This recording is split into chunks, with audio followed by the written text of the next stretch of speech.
The Call of Cthulhu by H.P. Lovecraft. Part 1. The Horror in Clay.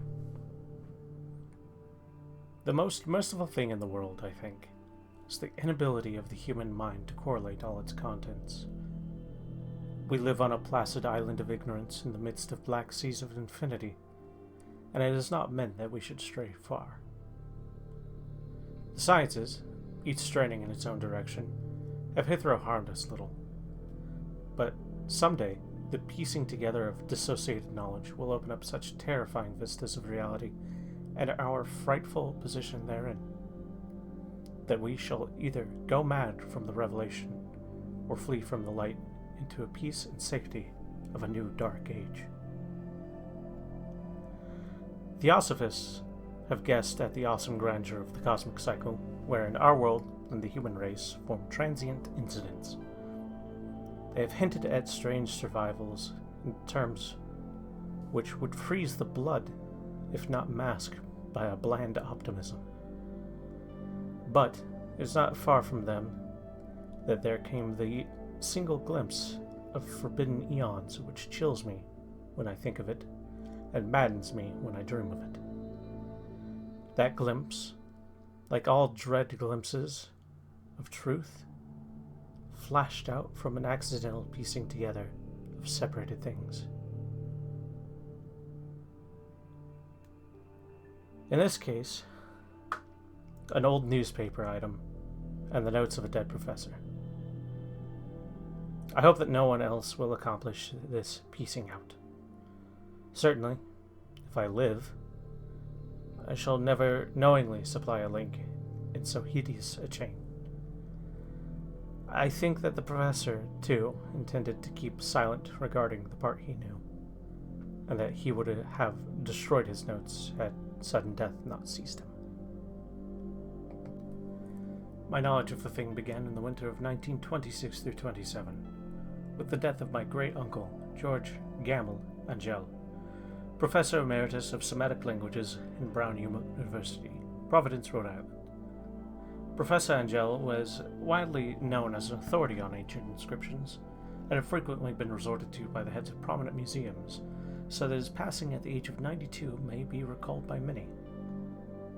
Locally, interest was intensified by the obscurity of the cause of death. The professor had been stricken whilst returning from the Newport boat, falling suddenly, as witnesses said, after being jolted by someone who had come from one of the strange dark corners of the precipitous hillside, which formed a shortcut from the waterfront to the deceased's home in William Street. Physicians were unable to find any visible disorder, but concluded, after perplexed debate, that some obscure lesion of the heart, induced by a brisk ascent of so steep a hill by an elderly man, was responsible for the end.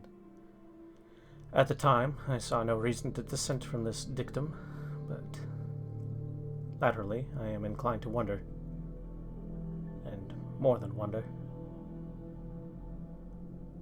As my great-uncle's heir and executor, for he died a childless widower, I was expected to go over his papers with some thoroughness, and for that purpose moved his entire set of files and boxes to my quarters in Boston. Much of the material which I correlated will be later published by the American Archaeological Society. But there was one box which I found exceedingly puzzling, which I felt much averse from showing to other eyes. It had been locked. I did not find the key until it occurred to me to examine the personal ring which the professor carried in his pocket. Then indeed I succeeded in opening it, but when I did so seemingly only to be confronted by a greater and more closely locked barrier. For what could be the meaning of such a strange clay bas-relief, and the disjointed jottings, ramblings, and cuttings which I found? Had my uncle, in his latter years, become credulous of the most superficial impostures? I resolved to search out the eccentric sculptor responsible for this apparent disturbance of an old man's peace of mind. The relief was a rough rectangle, less than an inch thick, and about 5 by 6 inches in area. Obviously of modern origin, its designs, however, were far from modern in atmosphere and suggestion, for although the varieties of cubism and futurism are many and wild, they do not often reproduce the cryptic regularity which lurks in prehistoric writing. And writing of some kind, the bulk of these designs seems certainly to be. Though my memory, despite much the papers and collections of my uncle, failed in any way to identify this particular species, or even hinted at its remotest affiliations. Above these apparent hieroglyphs was a figure of evident pictorial intent, though its impressionistic execution forbade a very clear idea of its nature. It seemed to be a part of some sort of monster, or symbol representing of a monster, of a form which only a diseased fancy could conceive.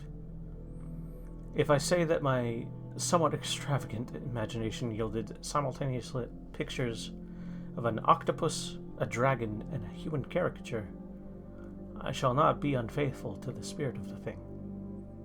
A pulpy, tentacled head surmounted a grotesque, scaly body with rudimentary wings.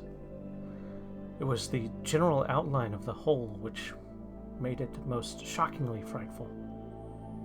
Behind the figure was a vague collection of a cyclopean architectural background. The writing accompanying this oddity was, aside from a stack of press cuttings and Professor Angel's most recent handwriting, and made no pretense to literary style. What seemed to be the main document was headed Cthulhu Cult, in characters painstakingly printed to avoid the erroneous reading of a word so unheard of. The manuscript was divided into 2 sections, the first of which was headed 1925, Dream and Dreamwork of H.A. Wilcox, 7 Thomas Street, Providence, Rhode Island. The second, Narrative Inspector John R. Legros, 121 Bienville Street, New Orleans, Louisiana, 1908 AAS meeting. Notes on the same, and Professor Webb's account. The other manuscript papers were brief notes, some of them accounts of the strange dreams of different persons, some of them citations from theosophical books and magazines, notably W. Scott Eliot's Atlantis and the Lost Lumira, and the rest comments on long-surviving secret societies and hidden cults, with references to passages in such mythological and anthropological source books as Fraser's Golden Bough and Miss Murray's Witch Cult in Western Europe. The cuttings largely alluded to strange mental illness and outbreaks of a group folly or mania in the spring of 1925. The first half of the principal manuscript told a very peculiar tale. It appears that in March 1st, 1925, a thin young man of neurotic and excited aspect had called upon Professor Angel, bearing the singular clay relief, which was then exceedingly damp and fresh. His card bore the name of Henry Anthony Wilcox, and my uncle had recognized him as the youngest son of an excellent family slightly known to him, who had latterly been studying sculpture at the Rhode Island School of Design and living alone at a building near the institution. Wilcox was a precocious youth of known genius, but great eccentricity, and had the childhood excited attention through the strange stories and odd dreams he was in the habit of relating. He called himself psychically hypersensitive, but the staid folk of the ancient commercial city dismissed him as merely strange. On the occasion of the visit, ran the professor's manuscript, The sculptor abruptly asked for the benefit of his host's archaeological knowledge in identifying the hieroglyphics on the relief. He spoke in a dreamy, stilted manner, which suggested Poe's and alienated sympathy. My uncle showed some sharpness in replying, for the freshness of the tablet implied kinship with anything but archaeology. Young Wilcox's rejoinder, which impressed my uncle enough to make him recall and record it verbatim, was a fantastically poetic cast which must have typified his whole conversation, and which I have found highly characteristic of him. He said, quote, "It is new indeed, for I made it last night in a dream of strange cities, and dreams are older than brooding Tyr, or the contemplative Sphinx, or garden girdled Babylon." End quote. It was then that he began that rambling tale which suddenly played upon a sleeping memory, won the fevered interest of my uncle. There had been a slight earthquake tremor the night before, most considerable felt in New England for some years, and Wilcox's imagination had been keenly affected. Upon retiring, he had been unprecedented dream of great cyclopean cities of Titan blocks and sky-flung monoliths, all dripping with green ooze and sinister with latent horror.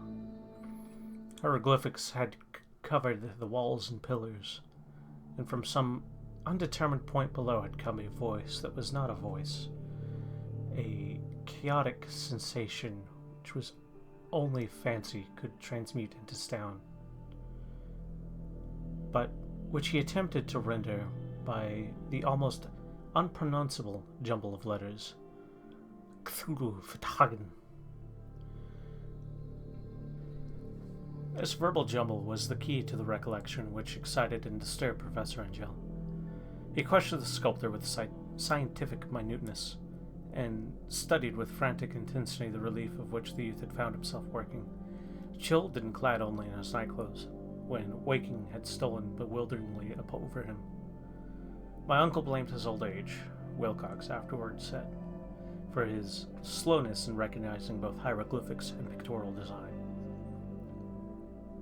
Many of his questions seemed highly out of place to his visitor, especially those which tried to connect the latter with strange cults or societies, and Wilcox could not understand the repeated promises of silence which he was offered in exchange for an admission of membership in some widespread mystical or religious body. When Professor Angel became convinced that the sculptor was indeed ignorant of any cult or system of cryptic lore, he besieged his visitor with demands for future reports of dreams. This bore regular fruit, for after the first interview, the manuscript records daily calls of the young man, during which he related startling fragments of nocturnal imagery, whose burden was always some terrible cyclopean vista of dark and drooping stone, with subterranean voice or intelligence shouting monstrously in enigmatic sense impacts. Uninscribable, save as gibberish, the two sounds repeated are those rendered by the letters Cthulhu and Relech.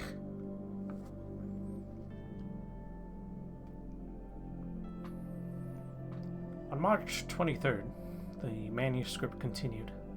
Wilcox failed to appear, and inquiries at his quarters revealed that he had been stricken with some obscure sort of favor and taken home to his family at Waterman Street. He had cried out in the night, arousing several other artists in the building, and had manifested since then only alterations of unconsciousness and delirium. My uncle at once telephoned the family, and from the time forward kept close watch of the case, calling often at the Thayer Street office of Dr. Toby, whom he learned to be in charge. The youth's febrile mind apparently was dwelling on strange things, and the doctor shuddered now and then as he spoke of them. They included not only repetition of what had formerly dreamed, but touched wildly on gigantic thing miles high, which walked or lumbered about. He at no time fully described this object, but occasional frantic words, as repeated by Dr. Toby, convinced the professor that it must be identical with the nameless monstrosity he had tried to depict in his dream sculpture. Reference to this object, the doctor added, was invariably a prelude to the young man's subsidence into lethargy. His temperature, oddly enough, was not greatly above normal, but the whole condition was otherwise such as to suggest true fever rather than a mental disorder.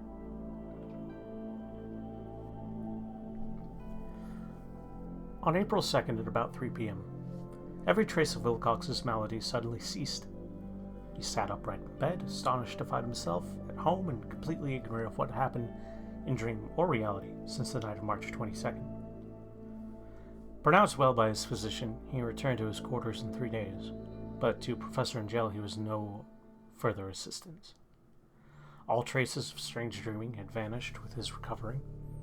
My uncle kept no record of his night thoughts after a week of pointless and irrelevant accounts of thoroughly usual visions. Here the first part of the manuscript ended, but references to certain of the scattered notes gave me much material for thought. So much, in fact, that only the ingrained skepticism then forming my philosophy can account for my continued distrust of the artist. The notes in question were those descriptive of the dreams of various persons covering the same period as that in which young Wilcox had his strange visitations. My uncle, it seems, had quickly instituted a prodigiously far-flung body of inquiries amongst nearly all of friends whom he could question without impertinence, asking for nightly reports of the dreams and the dates of any notable visions of some time past. The reception of his requests seemed to have been varied, but he must, at the very least, have received more responses than any ordinary man could have handled without a secretary. The original correspondence was not preserved, but his notes formed a thorough and really significant digest. Average people in society and businesses, New England's traditional salt of the earth, gave an almost completely negative result, though scattered cases of uneasy but formless nocturnal impressions appeared here and there, always between March 23rd and April 2nd, the period of young Wilcox's delirium. Scientific men were little more affected, though 4 cases of vague description suggest figurative glimpses of strange landscapes, and in one case there is mention of dread of something abnormal.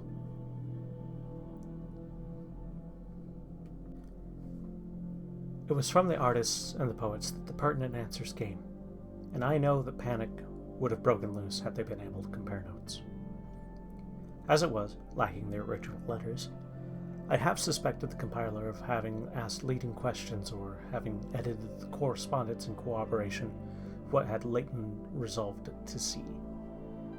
That is why I continued to feel that Wilcox, somehow cognizant of the old data which my uncle had possessed, had been imposing on the veteran scientist. These responses from aesthetics told disturbing tale. From February 28th to April 2nd, a large portion of them had dreamed very bizarre things, the intensity of the dreams being immeasurably the stronger during the period of the sculptor's delirium. Over a fourth of those who reported anything reported scenes of half-sounds not unlike those which Wilcox had described, and some of the dreamers confessed acute fear of the gigantic nameless thing visible towards the last. One case, which the note describes with emphasis, was very sad. The subject, a wildly known architect with leanings towards theosophy and occultism, went violently insane on the date of young Wilcox's seizure, and expired several months later after incessant screamings to be saved from some escaped denizen of hell. Had my uncle referred to these cases by name instead of merely by number, I should have attempted some corroboration and personal investigation. But, as it was, I succeeded in tracing down only a few. All of these, however, bore out the notes in full. I have often wondered if the objects of the professor's questioning felt as puzzled as did this fraction. It is well that no explanation shall ever reach them. The press cuttings, as I have intimated, touched on cases of panic, mania, and eccentricity during the given period. Professor Angel must have employed a cutting bureau, for the number of extracts was tremendous, and the sources scattered throughout the globe. Here was a nocturnal suicide in London, where a lone sleeper had leaped from a window after a shocking cry. Here, likewise, a rambling letter to the editor of a paper in South America, where a fanatic deduces a dire future from visions he has seen. A dispatch from California describes a theosophist colony as donning white robes en masse for some glorious fulfillment which never arrives, whilst items from India speak guardedly of serious native unrest toward the end of March 22nd through 23rd. The west of Ireland, too, is full of wild rumor and legendary, and a fantastic painter named Edouard Bonneau hangs a blasphemous dream landscape in the Paris Spring Salon of 1926. And so numerous are the recorded troubles in insane asylums that only a miracle can have stopped the medical fraternity from noting strange parallelisms and drawing mystified conclusions. A weird bunch of cuttings, all told. And I can at this date scarcely envisage the callous rationalism with which I set them aside. But I was then convinced that young Wilcox had known of the older matters mentioned by the professor.